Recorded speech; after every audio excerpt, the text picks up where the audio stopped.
انا كل ما حد يحبني او يعجب بيا ينظر ليا نظرة غضب او تكبر. خلينا نكون منطقيين مع بعض، واقول لك ببساطة جدا، ممكن تحليلك لنظرته دي مش صح. يعني لا نظرة غضب ولا تكبر، ممكن نظرة ارتباك.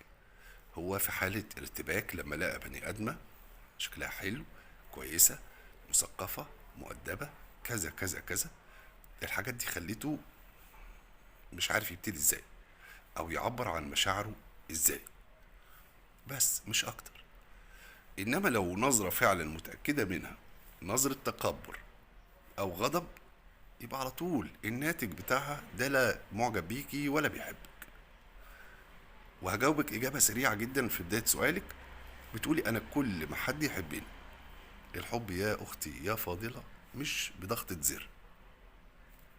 الحب مشاعر واحاسيس